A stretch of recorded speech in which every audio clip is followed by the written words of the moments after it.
Okay, let's unpack this. Imagine a film, right? Black and white, 1957. No action. Literally just 12 guys in a really hot room talking for like 90 minutes. Sounds like a total snooze, doesn't it?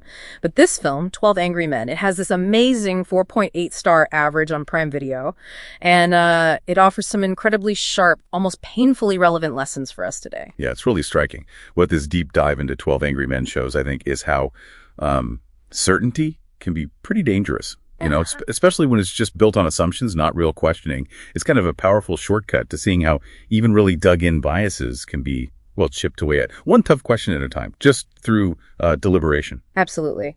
So today we're digging into the sources you provided. We want to figure out not just why it's so acclaimed, but how it's basically a masterclass in handling disagreement and, how its message feels so modern. The setup is, well, simple on paper. 12 random men, jurors, stuck in a room. They have to decide if a young boy is guilty of murder. Guilty means the death penalty. Not guilty, he walks free. And the catch, they have to agree. Unanimously. Right, 100% agreement. And here's where it gets really interesting. Even with that minimal setting, just guys talking, no flashbacks, no court scenes, those 90 minutes, they are incredibly gripping.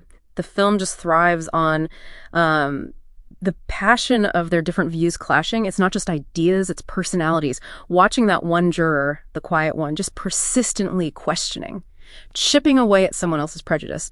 That's the real story, how minds can actually slowly change. Yeah, exactly. It's not just that you don't need big spectacle for drama. Yeah. The film shows how the most intense conflict happens, well, right there, between minds, in that one room. It forces this intense focus on the dialogue, yeah. And little shifts in persuasion. Each of the 12, they have their own angle, their own baggage, really. Watching them evolve or, not evolve, that's the power of it. Yeah, this deep dive really gives you these refined techniques for discussion, almost like a blueprint from the film.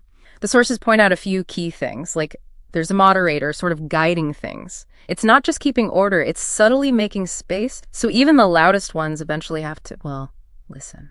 Mm-hmm. And everyone gets their say. Equal time, that seems non-negotiable in the film. And it's not just giving the time, right? It's insisting on it. Those regular votes they take, they aren't just counting heads. They're moments of, accountability.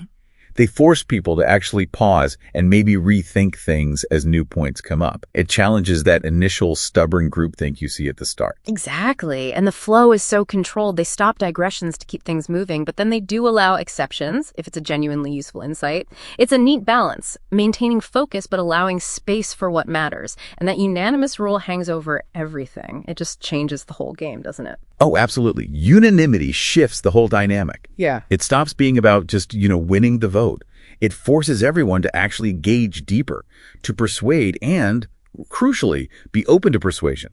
Now, okay, maybe not every chat we have needs unanimity. Right, probably not. But that emphasis on structured, respectful argument, the actual art of persuading someone, that's useful everywhere. It's about the method. Okay, so if that's the method, why does the message, 60 years later, feel maybe even more urgent now?